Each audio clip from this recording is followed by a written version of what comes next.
And then after that, we will get to the main event, if it were, with Clare, and I'll give an introduction to Clare at that point. So just before we get on to the presenters, a bit of a branch update for yourselves. Again, you may have seen some of this before, but we will cover it just for those that haven't. We did hold a branch committee strategy session in June. We wanted to connect as a committee. A number of us were new onto the committee, including myself, and we wanted to align behind a set of a single set of mission, vision, and priorities, align on a kind of a program of events moving forward for the year, and effectively coordinate our activity. The long and short of that strategy session was we agreed on 4 focus areas. So this is just to give you a little bit of context about how we're kind of setting ourselves up to support yourselves. The 4 focus areas are there. So it's engagement, so member engagement, events planning, which is kind of the cornerstone, and this is obviously one output of the events planning, membership professional support, and I think I'll mention a little bit about that. There's a lot going on in that space at the moment, which also, I guess, links into future of the profession on the 4 focus area there. Last bullet point is important. I actually personally co-opted onto the committee late last year, and it was through that I realised I really wanted to kind of make that more permanent. So I did formally apply when the opportunity arose. So we are welcoming, actively seeking and welcoming anyone who wishes to work with us in a co-opted capacity. So if it's something that you think you might want to do, then please do get in touch with any of us. And I'll come on to the comms channels, and our details are on the IOSH website as well. Again, just a quick kind of snapshot of what's to come. This isn't all of it, but so this is our last Back to Basics 2 session. We are hoping to recircle on the ergonomics session that wasn't held. That's a bit TBC right now, but it is our intention to get a date in the diary. We do know at least 3 things will be delivered in Q4. There'll be a progressing through the grade session, a session on academic presentations from university students, which I think is really exciting. It definitely feeds into the future profession in terms of where is our pipeline of talent coming through in the kind of health and safety arena. And then there'll be the ever-present legal update that seems to always be our most popular session, because as a profession we seem to still not be able to get away from being legal boffins. So there's 3 of those coming up. Just a reminder about kind of how we connect with yourselves and the wider profession. A load of kind of images there, but we are active on LinkedIn. LinkedIn being I guess it's turning into our hub of how we connect the various strands together. So we have quite an active LinkedIn page. We are on Twitter.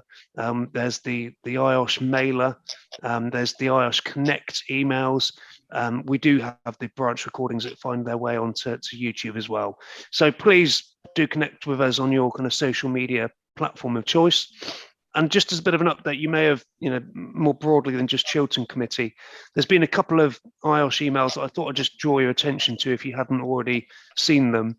There's an email specifically around blueprints. That'll be the new mechanism and process to support your professional development, which will include kind of accessing your existing CPD record and downloading it, and accessing the blueprint self-assessment. So if any of that doesn't ring true to any of you, then please do look in your junk folder or reach out, and we'll make sure you've got the email from IOSH to kind of launch blueprint. And on the Connect email, there's an image on the kind of bottom right-hand corner of this slide here. There's a Connect email that's come out, I think, relatively recently, and it includes a couple of council-related events. Karen, you may mention, I don't know, but there's some council hustings events through September and onwards to meet the nominees for council, and there is a Connect with Council session as well on there. So if you want to link in and understand more about council, then please dig out the Connect with Council diary as well. And yes, the last bit there from me before I hand over to Karen is that we do want your feedback. There will be a live poll question towards the end of this session that will ask for your feedback on this session. It's not going to be shared. It's anonymous, but we do use the data to understand if we're hitting it right in terms of the type of content we're offering and how we're running these sessions. So we'll do a live poll. You always have the opportunity to email the branch. The email's there. Please also link with us on LinkedIn, and there will be a SurveyMonkey feedback survey that you're welcome to complete after this session. But it's through your feedback that shapes what we do in the future. So please don't be shy with telling us what works well and what you want more of. And if there's any areas that are not working for you, please also feed that back to us as well. So I think that's it. I don't want to spend too much more time on the update. That is the update from us. I think what I'll do now is I'll hand over to Karen. So Karen is a member of IOSH Council, and also as part of that, Karen sits on the Member Representation Steering Group, and Karen wants to give us all an update on that group's work. So without further ado, I'll hand over to Karen. Thanks very much indeed. Can I just confirm you can hear me all right, Jake? Yep. Yeah, you're all good.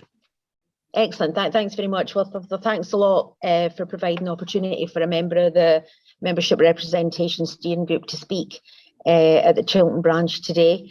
I think the making the connection, as you've just evidenced in your introduction, Jake, is fundamentally important. I've always found that it's really good to know where you fit in terms of our shared interest in advancing IOSH around the world. So this piece hopefully will make a contribution towards the branch focus on engagement that you highlighted in your introduction.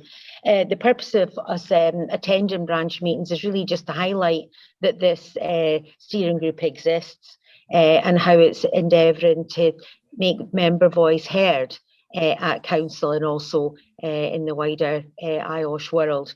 The Membership Representation Steering Group is made up of council members who've got a really keen interest in engaging and interacting with members. We have 4 strategic priorities.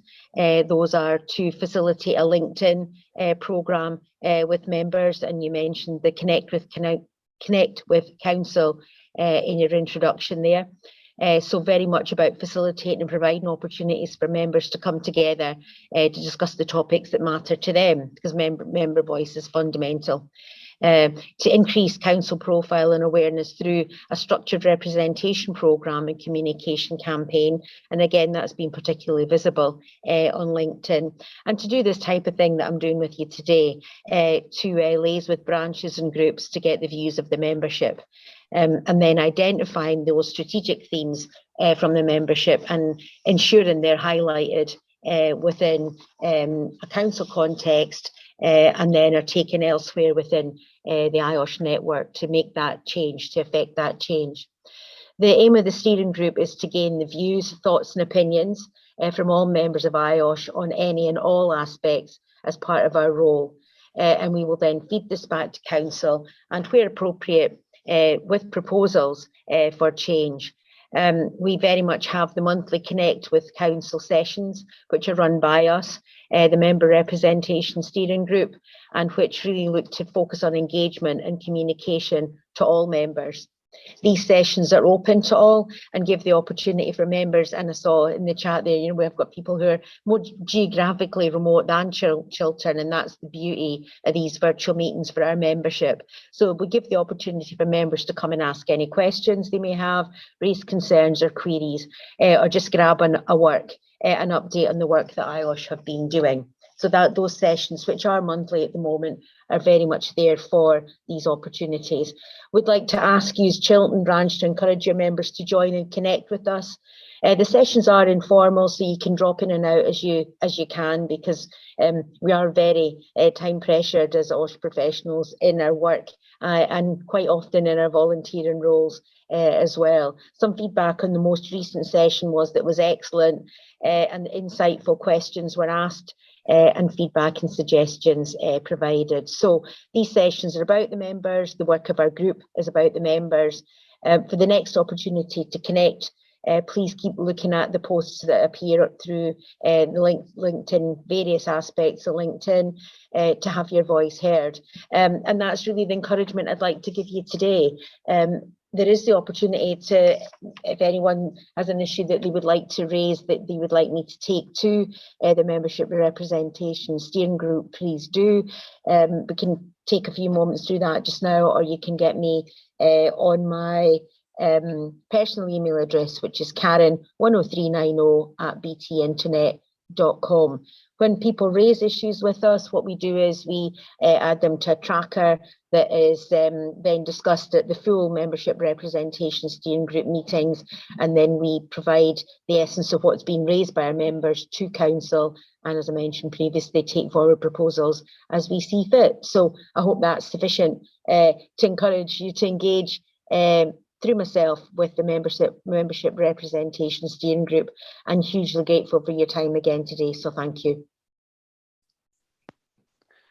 Thank you, Karen, and that's great. And I think, you know, I'm certainly of the opinion that if you're part of something, and that something being IOSH in this example, then to get the best benefit out, we need to, you know, involve feedback and work with the leaders and how we're represented. So I'd encourage everyone to get involved and give feedback. So thanks once again, Karen. And if you want to say, Jake, just to say, my dad used to say, if you want to make a difference, get involved.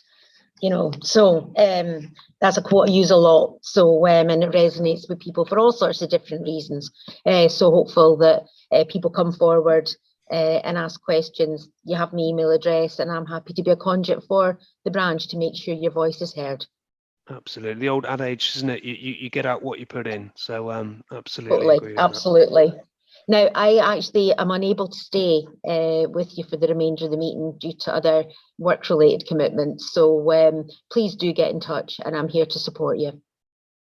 Brilliant. Thank you, Karen. And again, if anyone put some notes on this session, we'll onward cascade as well. So thanks once again, Karen. Not at all. Thank you. All right.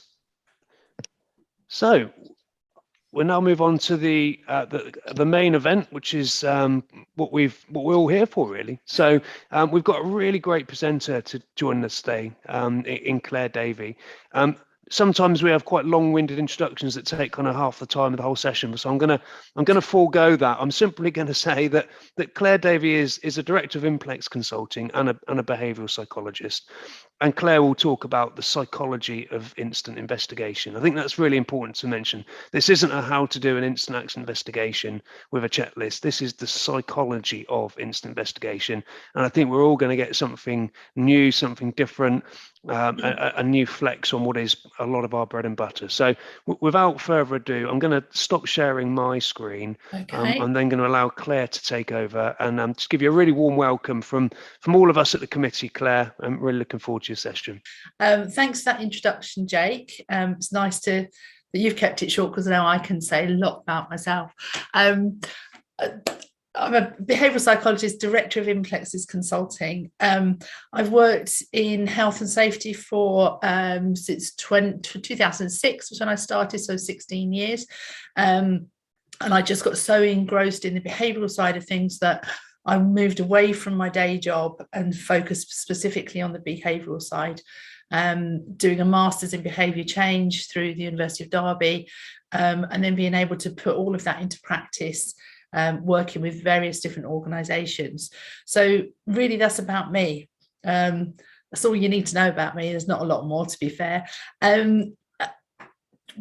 What I'd say with this presentation is designed to be interactive. When we first wrote this presentation, it was to go out and talk to people, but obviously we can't do that with so many groups of people now. It's better and quicker and safer to not do that. So I'd like you, if you're really brave enough, could you please put your cameras on? And I know that's a big ask, but I can interact more with people if you've got your cameras on. It's not a problem if you can't, though, don't worry about it. But there's 2 or 3 exercises where I do ask people to give me a response. So again, if you can, really appreciate that. It just makes it a bit livelier. You don't just sit and listen to me talking for half an hour or however long it may be. So we wrote this course particularly, as Jake said, it's not about the investigation itself. You all know what you're doing with that. You're all the experts in that. But when my colleague and I were working with organisations in the investigations, what we found was that actually there's a massive focus on finding out what happened and why it happened, what caused it. But we didn't really look at the person behind it, what was going on in that person's mind or somebody else's person's mind when the incident happened. But then more importantly, actually when they're being interviewed, what happens then? You know, when somebody says that they don't remember what happened, and very often we're thinking, oh yeah, that's exactly what I'd say. But genuinely, that's what can happen. So that's where we're going to look at here. So we wrote this course. The course itself is actually a long day. So we've had to condense that down and just take out some really key points of it for this presentation. So there's a lot more behind it all as well. This is really just a tiny little taster. So the human brain is not designed to recall things in a strict timeline. And I think that's something we really can often miss when we're doing an investigation. We like to start at the beginning and go to the end, or we start at the end and move backwards. It doesn't work like that. We're going to show you why with that. So first of all, let's have a quick look at our observation and memory. Today, hopefully, you're all feeling pretty good. It's you're either looking forward to your lunch, or you've been able to have your lunch, or you're eating your lunch now. It's a nice sunny day. We've had a few good weeks. We've had a bank holiday, etc. So we're all feeling pretty good and pretty fresh, hopefully. I'm going to do a couple of exercises with you. The first one is a video, and you may have seen this video before. It's been out for quite a long time. But what I'd like you to do is to watch the video. It runs through, and there are some differences that happen. There's some massive continuity problems. So what I'd like you to do is look and see, what do you notice that changes on this video? Everybody ready? And the way I'd like you to respond, if you can, is to unmute yourself and say, but if not, perhaps through the chat. I might be able to see it through the chat. Okay.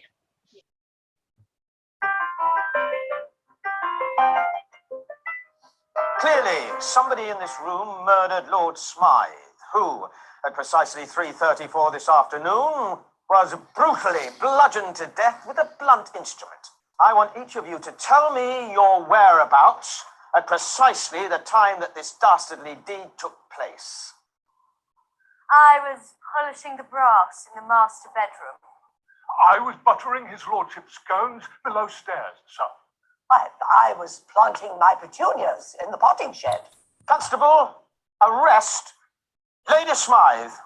But how did you know? Madam, as any horticulturist will tell you, one does not plant petunias until May is out. Take her away.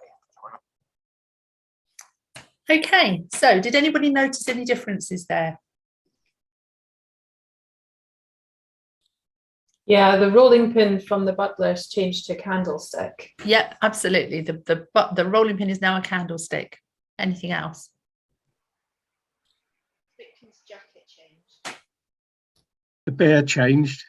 Ah, yes, the bear. The bear is now. Yeah, the bear done it, but he suddenly got armour on. Yeah, it was definitely the bear. But yeah, that's now sort of armour, isn't it? Okay. And the clock. Well. Yeah, and the clock that was next to the body is now on its back and not on the side anymore. Yeah, yeah. In fact, the clock is a different clock. Different clock. Yeah. Yeah, but yes, well noticed there. So we've got 3, and I'll give you the different clock one because somebody said that. That's 4 things. Anybody got anything else to add at the moment? Get the body being a different body on the victim. Mm. Oh, Lorraine, that's great. A lot of people missed that one. So yeah, it's actually a completely different body on the floor. So 5 things. And the lady in the back that was holding the plant pot before is now holding something else, I think. Okay. Yeah, I'll give you that one as well. That's 6. It's actually still a plant pot. It's a different size. That's all. Detective got a different coat on, or even a different person. I don't know. Ah, you're hedging your bets now, aren't you? He has got a different coat on. Yes, he has. So 7. Different flowers in the vase. Yep, the flowers have changed. They were roses at the beginning and now they're lilies. So we're up to 8. And I think it's a tablecloth as well. Yeah, well observed there, absolutely. So 9, the tablecloth as well. So we've got 9 things there. There are actually 21 differences in this video. So we're a group of pretty good observational people. We've got 9, which is pretty high. Often groups will only get between 5 and 6. But we're professional people. I've told you there are some changes. and we've been able to come up with just less than half of them. So that's our observation. When we're actually looking for stuff, we don't even notice it all. Just incidentally, just to tell you some of the other changes, the flowers have changed and the vase.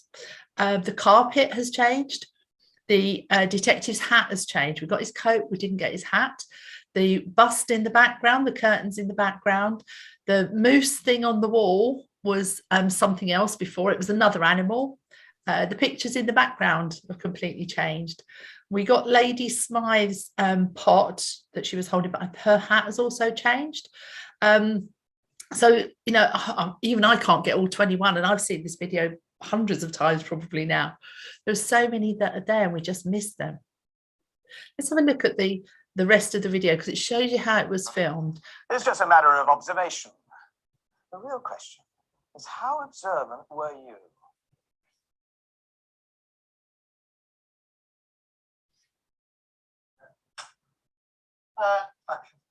Clearly, somebody in this room murdered Lord Smythe, who, at precisely 3:34 this afternoon, was brutally bludgeoned to death with a blunt instrument. I want each of you to tell me your whereabouts at precisely the time that this dastardly deed took place. I was polishing the brass in the master bedroom. I was buttering his lordship's scones below stairs, sir. I was planting my petunias in the potting shed. Constable, arrest Lady Smythe. Okay, so that was a video. It was actually made by Transport for London, asking people to look out for bikes. They'd had a high spate of people being knocked off their bicycles, and so the TfL got together and they came up with this, I think, a really good video to show how our observation skills are not always what we think they are. So the next little exercise I want to do, thanks for your interaction there, everybody. It was really good through this medium particularly. The next exercise is a memory test. So I'd really like a volunteer for this. Is there anybody brave enough to volunteer?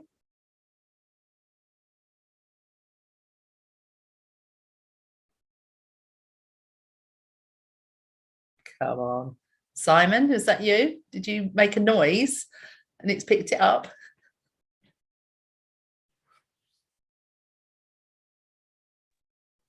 I put my hand up. I'll be the mug. No, I can assure you there's no money or contracts involved in this. We're fine, Simon. Okay, thank you for volunteering. You've been voluntold that I need somebody.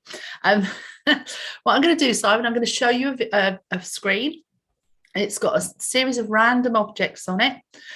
You will have 5 seconds from when I start the screen. You'll have 5 seconds to look at it and then try to remember as many items as you can. Okay? At the end of the 5 seconds, I'd really appreciate it if you could just turn around so that you can't see the screen anymore, but we can. And then I'd like you to tell us all the items you can remember. Are you ready for this? Yeah. Okay. Remember 5 seconds from when I show you the screen.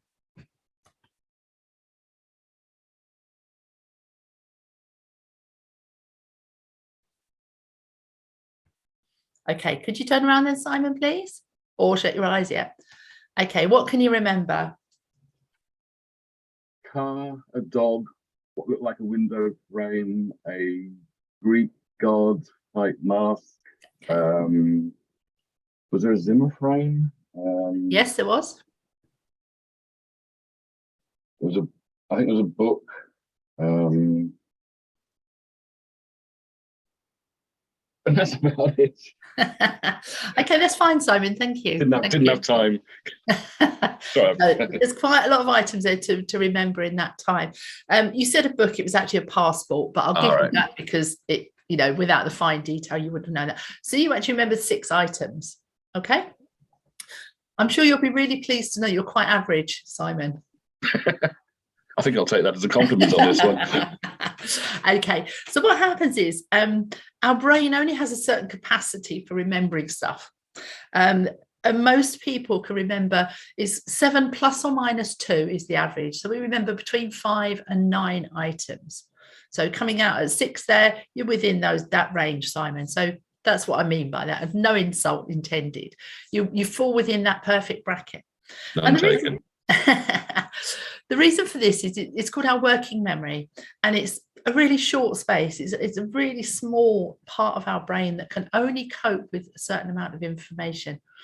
If I'd let you look at it for long, you probably would have remembered a few more things, but they'd been very vague, very vague. So you wouldn't be so sure about the ones that you had seen. You might have even noticed, even with your last one there, you said, was there a book? So you were sort of hoping and hedging a bit there. But that's what happens with our working memory. So when, as I say, this is a good day. This is a good day. We're having a good time. And we are. And so you think of people when they've just been through something traumatic, what's going to happen to their brain and what's going to happen to their observation skills? Very, very different. The reason that this happens, why we have this big difference when we go into some kind of crisis or we're suffering from trauma, our brain gets really confused and frustrated. It's trying to cope with too much, and it's also trying to protect us. So that's why it's quite normal. We don't remember everything that happens through a trauma, through any kind of an incident. We're designed to actually just look after ourselves, look out for ourselves. When we come to a danger or a stress or something we're not sure about, our brain goes into fight or flight mode. I'm sure we've all heard of fight or flight.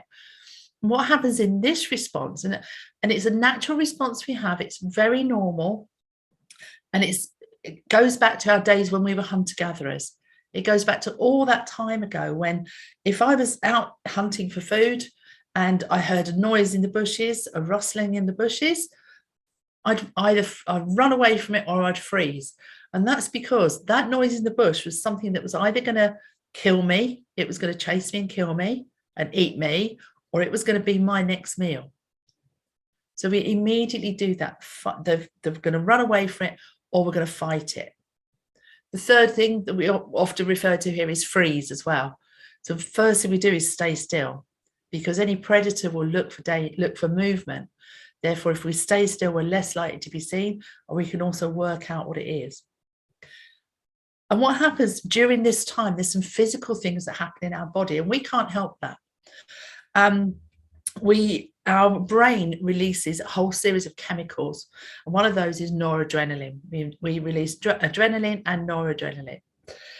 This causes our liver to release glucose, and we need that glucose because if we're going to have to fight something or we're going to have to run away from it, then we need that energy. We need that sugary substance as energy. Our heart rate increases. We need to get that glucose around our body quickly. We need to get it out to our muscles really quickly. And the fourth thing that happens is our breathing increases, because we need the oxygen in our blood to be able to carry that glucose around the muscles. And this is a natural, very, very natural response. So when people get into this situation, our brain just takes over. We have no control over it, and it affects us in this physical way. But what it also does is when this noradrenaline actually interferes with the tiny, tiny part of our brain called the hippocampus. You've probably all heard of that part of your brain. It's part of the limbic system. And it's a little part that changes all the things we've learned, everything that we do, all of that short-term working memory, changes it into long-term memory. But because of the noradrenaline, it actually interferes with that. It stops that process from working. So it means that we genuinely don't remember everything. In that immediate response, we genuinely do not remember everything. Have you ever woken up from a really deep sleep? Because all this transference into long-term memory takes place when we're in a deep sleep. Have you ever woken up from a deep sleep and you've been dreaming? And at first you can remember that dream. You remember a very vivid dream. But actually, after a little while, you can't remember that. It's very fragmented. You can only remember little tiny bits of your dream. It's just the same thing. If we wake up from that deep sleep, we don't remember that dream. When we're trying to convert our short-term memory into long-term memories, then it gets interrupted. We cannot make those long-term memories. And it's believed that this is part of PTSD. This is what happens with PTSD, because people deliberately cannot remember every part of that incident. And it's really frustrating because then we can't deal with it. But as I say, we were designed to be like that. We were designed to have this fight or flight response. And we're also designed not to remember every part of everything bad that happens to us. Because if we remembered every time we went out and we got chased by a predator, we wouldn't bother anymore and we'd starve to death. If we remembered I always go back here to have childbirth. Sorry to anybody that's not been through childbirth, but there are many things that happen in that, and you think, I'd never do that again. But actually, we do. We forget so much of the stuff because our brains are designed like that. We need to be able to cope with our lives and move on through not remembering every tiny aspect of all the bad stuff that happens. So bringing this back to our investigations, how does this affect people when we're trying to interview people and trying to find out actually what happened? Well, as I say, because of the trauma, because of that fight or flight or a stress response, they genuinely don't make memories. So the way we can start to help with that is to understand how our brain is made up.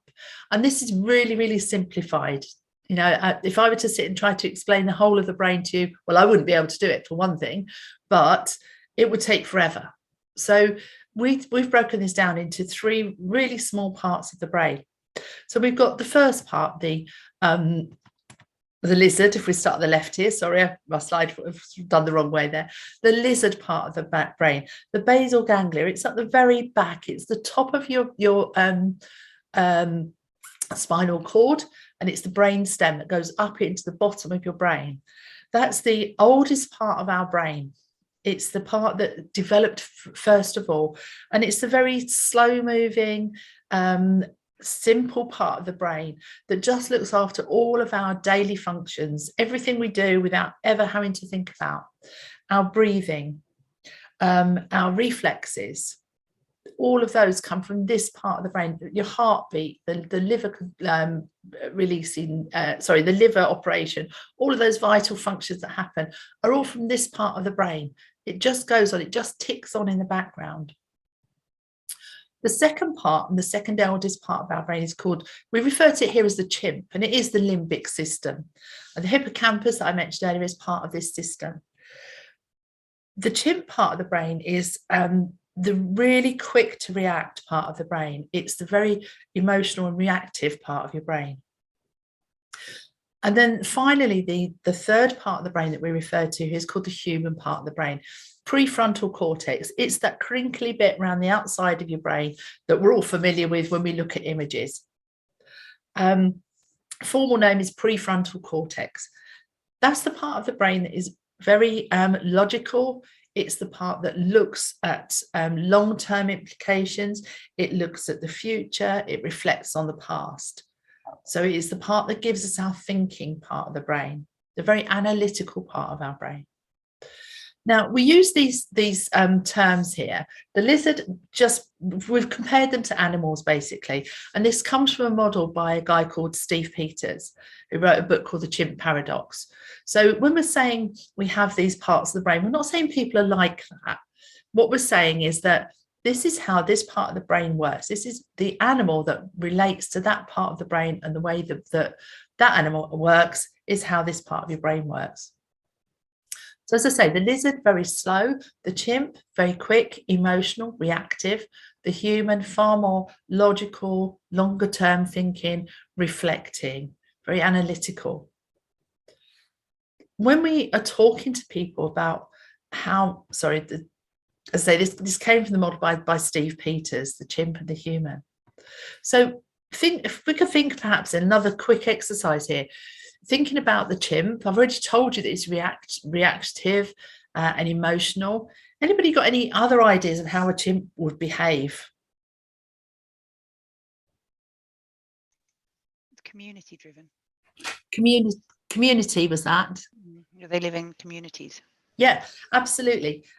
So a group of chimps is called a troop, and they live within that community and they look after that community. So if we relate this to people in the workplace, They will look after their teammates. This is the part that helps us to work as part of the team. So it's not a matter of one being good and one being bad. This is the part that helps us work as part of the team. Thank you, Lorraine. They're also very hierarchical. Very hierarchical, absolutely. You have the top of the tree right the way down to the babies, don't we? Within troops of chimps. And again, when we look at the workplace, this is how this part of the brain is how affects how we work in the workplace. Within the workplace, we need to know where we sit. We need to know where we fit within that hierarchy. And that can affect people's behaviors as well. So sometimes when people are trying to help us out, it's because of that hierarchy. Thank you. So a quick look at the human side of the brain then. Sorry, apologies, somebody's put a screen in here. I've got here a really good example of a chimp, of how we react sometimes solely from that chimp part of our brain, because that's what happens to us. Sometimes we react really quickly, which can be good, gets us out of danger, but equally it can be poor. Let's have a quick look at this. Who do you think you're honking at, huh? What, you don't like the way I drive? Why don't you come on in here? I'll give you a driving lesson. You want a piece of me? Why don't you come out and get you some, huh? Where are you gonna go now? Well, you can't speed off by anybody now. You think you're better than me? Well, you think, oh, I don't like the way you drive. What, you got a fancy new truck? Huh? Ow! The Truck Monkey, a revolutionary idea you'll only find at Suburban Auto Group, pending approval by Attorney General. All right, back in the truck. Anybody familiar with that kind of behavior? Anybody want to admit to it? That is a typical chimp behavior. It's typical of us being driven by that part of our brain. And one of the poorer sides, that's the poor side, road rage. Most of us are familiar with it in one way or another. You've either suffered from it yourself or you've seen it in other people. And actually, the reason it happens is that we're there, it's trying to help us out. It's very quick to react, but actually we sense the danger at some point, and that's how it manifests itself, is by that quick reaction. Let's move on to the human now. The human part of the brain. I mentioned it's very forward-thinking, reflective as well, and very analytical. Anything else about the human brain, do you think, the human part of the brain? When we talk human as well here, there are some people that react from their human a lot of the time. We often refer to, Spock from Star Trek. Yeah. Very logical, thinking, not emotional at all. Sheldon from the Big Bang Theory as well. He's quite like that. What can happen with the human side as well is that actually, because it's so analytical and cold in a way, can be quite unfeeling. None of the emotions come from this side of the brain at all. So there's no empathy at all. So there's a massive, massive contrast to the chimp, but there are a few little things that will cross over. So it's important that we understand really that we have these different parts of the brain, and that what we want to get to as we're carrying out investigations, we want people to start using this human part of the brain. Because when we get that, that's when we start to get the more logical and the more actually putting things in perspective story, rather than just somebody's emotions. But in order to get there, we need to work through these different parts of the brain. If we try to start with the human, we're not going to get anything. We're not going to get true memories. What we will get is people trying to please you, trying to give an answer, or just shutting down and saying they can't remember anything. So we use this, we recommend this forensic experiential trauma interview, FETI, which was invented and developed by the military, the US military, because they realized actually we're not getting information from people that we need. And this may have been following a traumatic experience, not necessarily an investigation, but they use this way in order to help people rationalize what's happened. And we start off with that lizard side. We start on the left here and we move over towards the human side. So the lizard is all about our home comforts, our very basic comforts. So we ground people with this. We ask them questions like, would you like a glass of water? Are you warm enough? Are you comfortable? It's those things that get people starting thinking about themselves, about their own body. Mindfulness. It's a way of getting people to start to become mindful. They start to think about themselves rather than a ream of questions and everything that's happened. Grounds them. The second part is the chimp. So when we start to actually ask some questions about the incident, instead of going full on and tell me what happened, tell me how you feel. How did you feel at the time? Various questions like, actually, what did you see at the time? What do you think somebody else might have seen? Look at it from a different point of view. What do you think a bird's eye view would be like? Important question here, which might sound a bit odd, is that what did you smell? Was there a smell? Because we often miss that. And smell can be a big indicator that there's something wrong. If something's going to go on fire or anything like that, that can be a big indicator. And the reason we include smell in here is although it's not an emotion, it's directly linked to the limbic system. The olfactory nerve is directly linked to the limbic system. Have you ever smelt something and it takes you back to something years and years ago, from when you were a child? There's a smell, it's grandma's cooking, the smell of a balloon as you blow up a balloon, those sorts of things. It reminds you of a party or when you were a child. That's all part of that part of the brain, all those emotions. So let's look at what did they notice outside of the actual event. And then the third part, the human part. This is once we've got the lizard satisfied and comfortable, we've got the chimp that's explained all of those emotional things and the sensory things that happen. What do you hear? Or did you hear, etc.? Finally, we can get to the human part. What can you remember? What was it that actually stuck in your mind? And when we get to this part, we're going to get disjointed memories. I said at the beginning, we like to have a nice timeline. We start here and we end up there. But actually, our brain doesn't work in that way. What will happen is we'll start to get some memories come out. And it might be a middle part. It might be towards the end. It might be somewhere in between. They might tell you one thing happened when actually that something else happened first. All because we simply cannot remember things directly in order. So yes, we are aiming for a timeline, but it doesn't actually follow on that way. So when we look for that timeline, be considerate.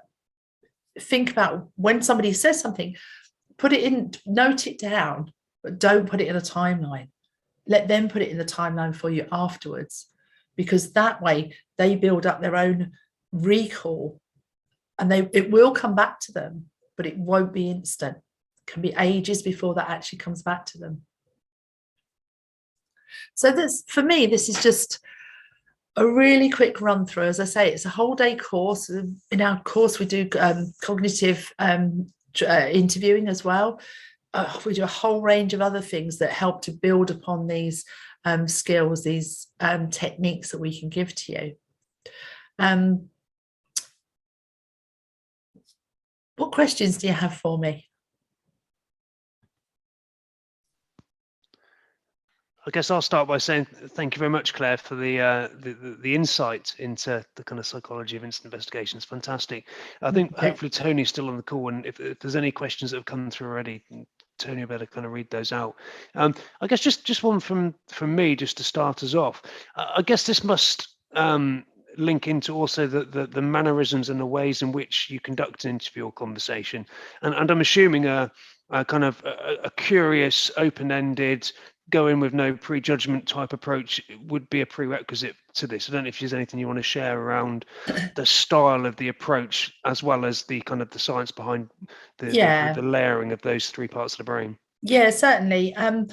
We in our full day course, which I do keep talking about, but when we do that, we cover all of those different aspects of having that open approach, we should never be judgmental.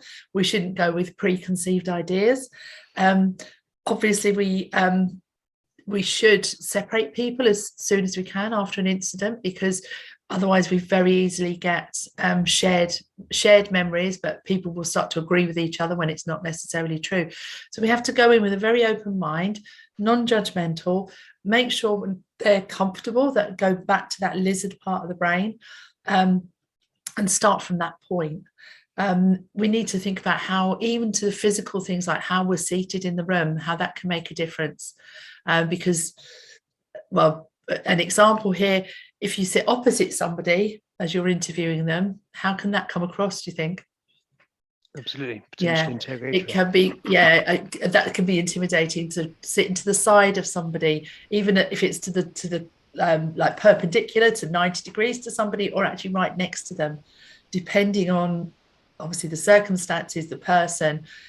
You need to just make that judgment call yourselves. But yeah, it does certainly build upon it. There's a lot of the physical stuff we can do on top of the psychological as well, Jake. Thank you, Catherine, Claire. did you have a question?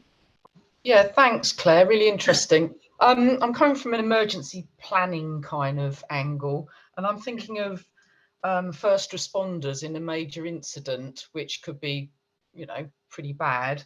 And, having to be factual and recall and know what you do, bang, bang, bang. When you're fighting against noradrenaline flooding your system, have you anything to say about that? Okay. So our response, so it's a natural response, as I said many times through the presentation, apologies for that, but it's a natural response we have. We can't do anything about the brain releasing all the chemicals. We can't stop the liver releasing glucose. We can't stop the heartbeat increasing. The only thing we can do is control our breathing. And that's very easy for me to say, sat here in a nice little room, but actually it's taking those deep breaths, literally as we take in our deep breaths and let that go. Basically, we're stopping the amount of oxygen, reducing the amount of oxygen that we're taking in. So by doing that, our heartbeat will naturally reduce. That will stop the liver releasing the glucose because there's nowhere for it to go. And that will stop the brain from releasing the noradrenaline. So that stopping and taking a few deep breaths, just calm yourself down. And what actually happens then as well, so it calms us down, it slows down that stress response. And we could actually engage. When I said there about the chimp part of the brain and the human part of the brain, all of this response comes from the chimp, because it's that emotional response. The chimp is 5 times faster than the human. So it gets there so quickly, and it's designed that way. It gets us out of trouble. By taking those deep breaths, it gives us time for the human part of the brain to catch up, and we can start thinking more logically and more proactively rather than just reacting to a situation. Thank you. Thank you. I guess just one other thing from me, Claire, in terms of going from the lizard all the way through to the human part of the brain, is that typically achieved in one session? Is that the recommendation, or is it in some circumstances would you need to kind of do it over multiple sessions if someone's kind of struggling to move on? Is there a kind of a recommendation on that? Okay, so it may take some people longer to move from one part to the other, but really, in order to get the best out of that interview, we do it as soon as we can after the incident, if we're talking about incident investigation, because what else can happen is, you go home, you go to sleep, you'll forget parts of what's happened. We're designed not to remember it all, remember? And also we start making up memories. We're really good as human beings at making up memories. So the sooner we can do it, the better. And it can be really hard to get people through that trauma. But if we can do it in one session, that's the way to do it. If that's not going to work, obviously we can't, we would never mentally upset somebody or mentally injure somebody just because we need to get that done. We would need to really balance it very carefully. But ideally, yes, you do it all in one session, but you take the time it needs to get through the grounding them, making them feel secure and safe, to the emotional side, and then into the human part. Thank you, Claire. That's really helpful. If anybody does have any questions, or if you're interested in our full day course, and I'm not here to push the course, believe me, I'm not. I would have the flyers all over the back if I was. But if you're interested in how we can help you at all, or you've got any questions about what we've spoken about today, please do get in touch. My email address is on the screen at the moment. You can also find me on LinkedIn and Implexis Consulting on LinkedIn. So we do far more than just this. We cover a whole range of different behavioural courses. And although we are in health and safety, we've also been actually using a lot of the same tools and a lot of techniques with sales teams, because it just worked. Particularly our influencing skills. We run a course on influencing skills, and the sales teams have taken up with that. So there's a lot we do. I love helping people, or even just chatting with people about what we do and the different aspects of psychology that we can help in health and safety. So please do get in touch if you just want to have a chat, or if you just want to find out more information. Please feel free to. And I think we will also be sharing some of the slides from today as well. And there's a thing that you can include more information, next steps in that, Claire, as well, for members to get in touch if they want. We'll absolutely do it. I think just in the chat, very good point from Simon there, cognitive interview techniques with a link in LinkedIn for kind of some further reading. I think there's so many different disciplines that they kind of all do interplay, don't they? So the more we can understand the breadth of tools available, the better we will all be with getting the right end results of investigations. Yeah, absolutely. And it is choosing the right tool for that situation. Absolutely. Sometimes the FETI technique is better than the cognitive, but it's that combination as well. Absolutely. I was going to add, Jake, interesting that Richard White, who used to be a committee member, helped us greatly at the beginning of online working. He said he's had to leave just a few minutes early. He's actually got an incident review to conduct, rather ironically. So well, there we go. Interesting to see whether he's picked up any learning points and whether he does it any differently. We'll have to get back to him. We'll have to loop back with him on that, won't we? There we go. It could be a showcase. Absolutely. Great stuff.